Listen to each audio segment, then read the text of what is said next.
Good morning. This is Engineer Jose Marlo Echel, the MDRRM Officer of Municipality of Siocon. I am Johannes G. Bugarin from Labason, Zamboanga del Norte. Now the Municipal Environment and Natural Resources Officer. I'm Leopoldo Argalion Jr., the LDRRM 5 of LGCI. Mayong buntag sa tanan. Ako dahil si Jethro Dale Abria, ang Present Municipal Disaster Risk Reduction Management Officer sa Municipality of Diplan. So, with me is, unong na ko, 8 years na ko nga nahimo nga maong officer sa Diplan related sa DRRM. Medyo dako nagamay atong experience siya niya in relation sa pag-manage sa disaster.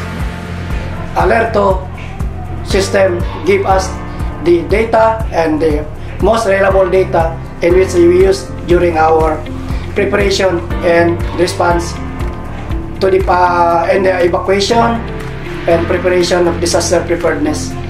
Pag-abot nining alerto, ang amo ang lungsod maka-declare nami og mga warnings sama sa suspension of classes, suspension of work based sa standard nga gihatag na adapt sa Region 9. About alerto, dako siya o benefits, no? Tabang na hatag sa local government unit, particular sa disaster response. Usal diya is ang real time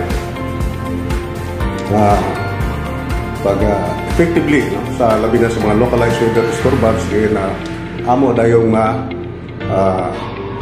mahibalaan kay real time siya. So, una, ako ang pasalamatan o gayo ang kaning programa na to sa alam. Aside nga kami may nahimo nga isa sa mga pilot areas sa maong program, dako kayo ang natabang ang alerto system.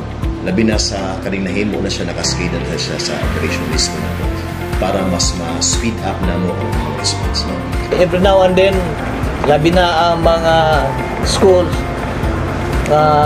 na ay area sa amuang lugar nga kusog kayong mga ulan. Dahil dili ta ka take action tungod kay walay mga issuance, national issuance. So, ako kay katabang kining programa sa alert. Usa sa mga benefits sa niya is the system itself. Kay not only LGU, pati na ang barangay, apil na siya.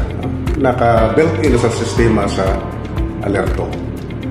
That's why ang alerto is dako yung siya o impact labi na sa mga LRIM practitioners. Now, kaning dako kayo katabang ang alerto system na labi na kung may nagiskuta sa capacity sa local government unit na to sa pag-respond effectively kay sa una magod ang atong manual for disaster response labi na sa kaning pag-respond ni na to sa naka-focus na ito typhoon nga level. So kung typhoon siya, layo kayo ang leeway nga time para mag-respond ka. Pero ang nakanindot sa alerto nga system kay real time yun. Number one, real time. Paspas ka makahatag information. Like for example, karon ang among encounter diri sa Diplangan nga akong problema is dili lang sa bagyo but into local weather disturbance. So sa local weather disturbance at any time pwede mag-develop ang panahon ang iyang weather system niya, pinakalit lang og bunda.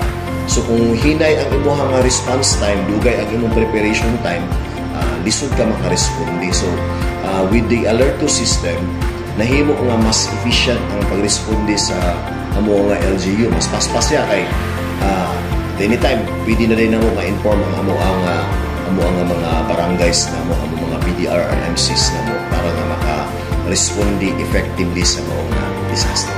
So pag panahon nga moabot na ang kalamidad, bisan pa og bagyo ba na siya nga moabot or local weather disturbance na, ang ato nga mga teams ready built na daan para nga maka-responde siya. Ang amo nga mga barangay dire, ang nakanindot, na himo po nga mas equip, no? Actually, we can really brag sa mga barangay kay pipila sa mga barangay diri na nagkagalingon ng mga barangay operation centers. So ang ilaha pong mga gamit naka-ready na po at anytime pwede nila gamiton Nya, nagbase po sila kung makita nila nga naka water level water level nga base nga response. So, pag abot sa 60% niya na naka-equivalent na action which is included na sa operation list niya nga manual. So pag abot sa 80%, mao po niya imo equivalent nga action. Unlike sa una, iya taog approach. So ang nakanindot karon kung naka-water level siya kay ang common denominator permanente sa Baguio is ang pag-increase sa tubig sa ato nga komunidad, no? Unya ang kanang ma-respondihan nato unya natay specific action to which unsa na ang level sa ato tubig. So I think mo ginay isa sa pinakanindot nga impact sa alerto system. Unya dili lang taman dito sa system but na-integrate na gid siya into a form of a protocol nga pwede na magamit sa matag barangay natin. Okay, so salamat.